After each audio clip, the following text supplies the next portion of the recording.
بچپن نه چې کوم دنو خبره چې دا و چې د دې سکول د دې وړو سره زما ډېره زیاته مینه او محبت مې و. د دوی سره به ما چې کوم دنو مختلفو کسانو د دې حافظانو به کوشش کوو چې د دوی خدمت وکړم. خو بیا به مې یو خبر دا کوله چې دوی ته ما وی چې بهی که الله تاسو له هلته کې د قیامت په ورځ باندې شفاعت نصیب کو نو ما ته به دلته یو چټۍ راکوئ چې یاره تاسو به په هغې شفاعت کې شامل یې. بیا د هغې نه ما دا سوچ وکړو چې زه دیو ته ویم او دا خبره کوم نو په خپله باندې ولې نه شروع کوم. نو بل دا د دې علماو سره او د دې حافظانو سره به ناسته پاسته وه په دې سکولونو کې هم د دې وړو سره. نو الله زما هغه جذبه چې کوم دی نو راوچته کړله او زه قاري سرتاج الدین صاحب ته چې کوم دی نو زه لاړم او هغوی ما ته اول تجوید خبره وکړه او د هغې نه بعد چې دی نو د حفظ خبره ما د هغوی نه شروع کړله. ډېر زیات زما سره خلوص او مینه دغه شوله.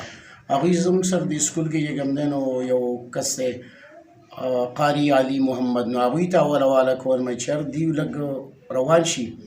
بیا د هغې نه بعد الحمدلله په 4 سال 3.5 سال کې چې کوم دی دا ما حفظ کړلو. زه اوس 59 کې روان یم. نو هر څه آسان دي، هر څه چې کوم دی دغه دي او 3 ټایمه به مې سبق وي. دا زما زوی دی، دا دی بل دی. نو دلته ماښام نه زما سره 1.5 غنټه 2 غنټې دي وماړو سبق. نو انشاءالله هېڅ مشکل نشته جي، خو الله دې زموږ جذبه پیدا کړي او دا کړي. نو اسانه خبره ده، دونه ده. خو که مونږ ځان ته غر کو بوجي کو ځان ته، نو هغه ځان نه خبره ده. کسان چې نو په هغې باندې دومره زیات خوشحاله دي چې نشته دی. خو شاته محلې والا هم چې زه خپلو شاګردانو ته چې ناست یم او ما د هغوی نه چې کوم دی نو ورسره سبق زده کړی دی او اورولی مې ده ورته، ما پکې دا شرم نه دی کړی.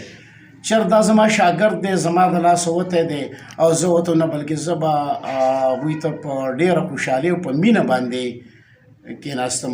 او داسې هم پکې وشوه چې ما به روټۍ نه خوړله، سکول نه به ډایرکټ راتلم مدرسې ته.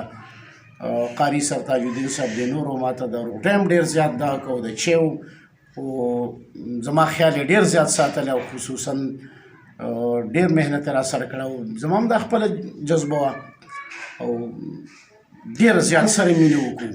د خپل ځان دپاره هم وکړو، د خپلو بچو دپاره، د خپلو راتلونکو نسلونو دپاره او د خپلو مشرانو دپاره هم وکړو جي.